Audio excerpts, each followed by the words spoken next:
It's done. I thought we expected this to be one-way traffic throughout. I thought Newcastle played their part in making this an interesting contest. They were far more attacking than even I expected. But Liverpool were, as you would expect. And I thought Liverpool, yes, the better of the two teams, but you just wondered if they'd let it slip. You get a little bit of luck, and you make it count. And we keep going as far as this title fight goes. You think 20 minutes to go, you feel like you've done everything. Midweek, you lose against Barcelona. You've won however many games, that was it, 10 games in the last 12, and yet you're in this situation where you see your star man stretchered off. Firmino, of course, didn't start.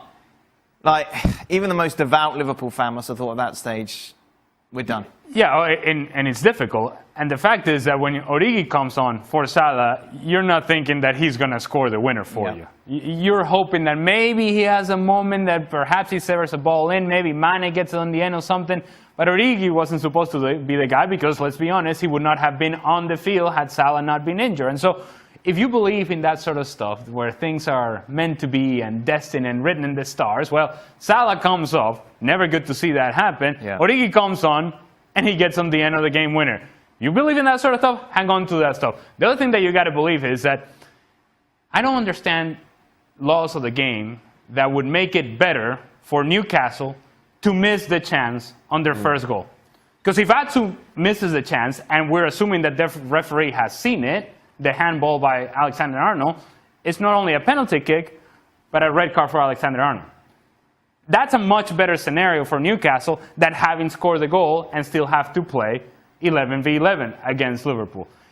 Something is wrong with a law that it's better for you to miss a chance than it is to score it. Let's just remind you of this incredible run that both City and Liverpool are on at the moment. As I mentioned, Liverpool won 10 out of their last 12 matches.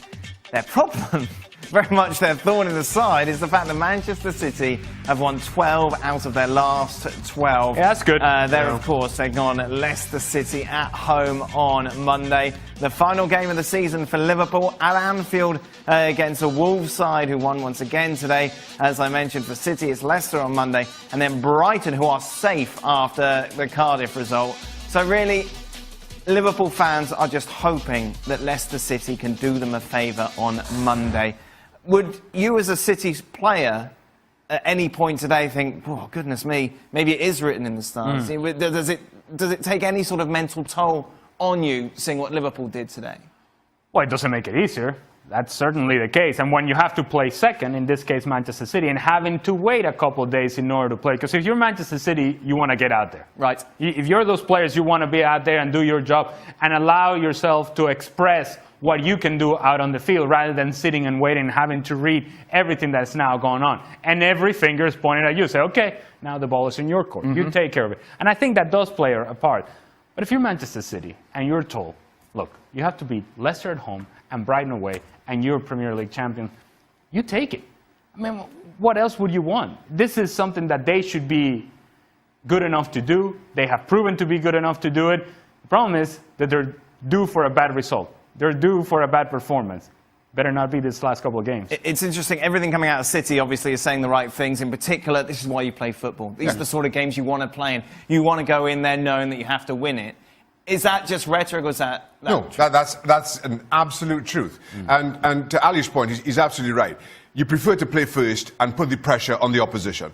And the length of time between Liverpool's win and City playing maybe plays a little bit of a part. The cause going Liverpool's way, I don't think affects you one way or the other. But this is what you, as a player, these are the moments that you relish, that you want to step up for.